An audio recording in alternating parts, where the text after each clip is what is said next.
Displacement reaction, a reaction in which a more active element displaces a less active element from its solution. For that you need to know the activity group, which is, so on your right is the reactivity series or activity series of a list of metals. They are arranged in the order of their decreasing activities.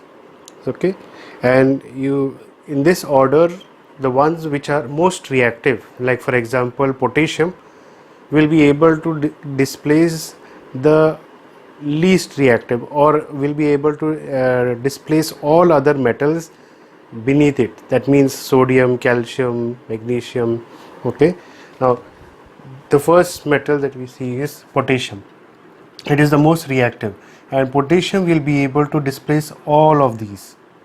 Similarly, in case of sodium, sodium is more reactive than the rest, but not reactive as reactive as compared to sodium. So sodium will be able to displace this from its salt solution. So let's take an example, and then we will be able to understand the activity series. Now this is placed in the decreasing order, means decreasing order of their reactivity. Now the potassium is most reactive, and the reactivity decreases from zinc onwards, and the last one is gold, which is the least reactive metal. Okay, now we'll move to the reaction to understand this activity series and how this activity series plays a role in this displacement reaction. The first example that we have here is iron, okay, which when reacted with aqueous solution of copper sulfate solution gives us ferrous sulfate and copper.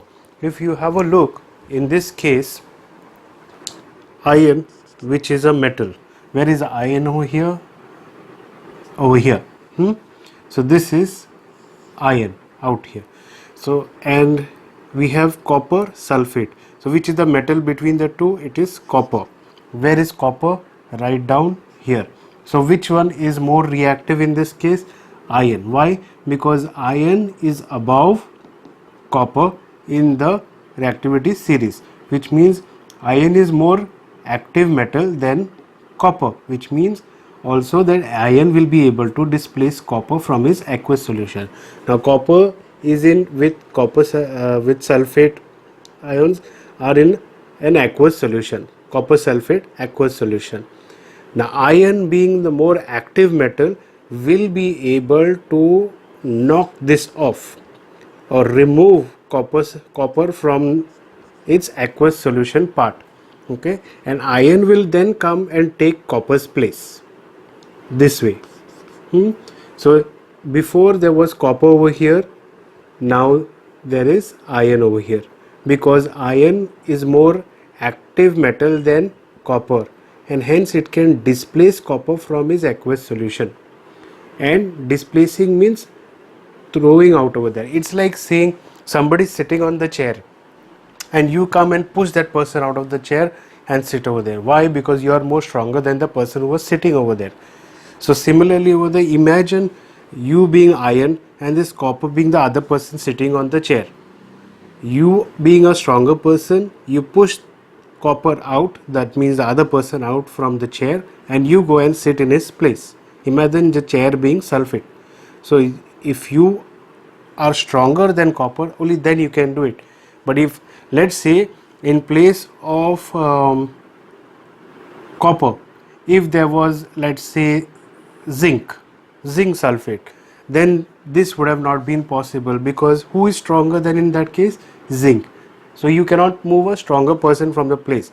But if you are stronger, then you can move the weaker person or the less active, in this case, metal, that is copper in our example over here. Okay, now this is an experiment that is mentioned in your textbook, and a very good example to illustrating displacement reaction. So in this reaction, actually what is done in this is an experiment. In this experiment, an iron nail is taken. You know, an iron nail, it is silver in color.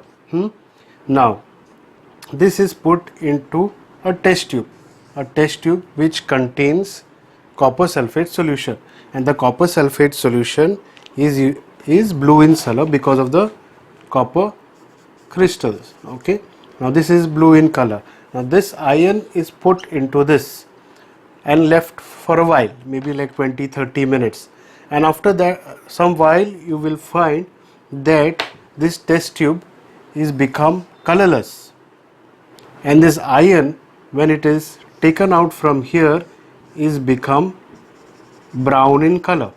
This is not a brown color, but just to illustrate that from a silver, this is kind of silver before the iron nail, silver iron nail, silver color you can say, iron nail, okay, which is put into a test tube containing copper sulfate, and when the iron nail is removed, now it is brown in color, and this is colorless. Why it is colorless? Because iron has now displaced copper from its aqueous solution and taken its place. So it has gone from being blue to colorless. Got it? So this is blue and this is colorless. So this is an example of displacement reaction. Now we have two reactions over here. In the first case, zinc reacts with copper sulfate, aqueous solution of copper sulfate solution, to give us zinc sulfate and copper. Have a look at where is zinc in the activity series. Here. So zinc is over here. We'll mark it in blue so we can identify it easier. This is zinc. Okay. Now, where is copper in this same activity series? Here. That means zinc is more active than copper. Zinc is a more active metal than copper, which means zinc can displace copper from its aqueous solution. So that is exactly what it does. Zinc displaces copper from its aqueous solution and comes in place of copper over here, and it forms zinc sulfate, and copper is left out. Similarly over here, if you'll have a look, where is lead in the activity series? Here. And copper we know is here. So lead is still higher or more active metal than copper. Then similarly, lead displaces copper from its aqueous solution, which is in this case is copper chloride, and gives us lead chloride. So lead comes in place of copper as a result of this displacement reaction. And what is displaced? Copper is displaced in this case, and similarly in this case too, copper is displaced, being the least or lesser active metal. So understood the meaning of displacement. Displacement means to move from that particular place. That is called displacement. So in this, both these cases, displacement happens and or is actually done by a more active metal in the activity series.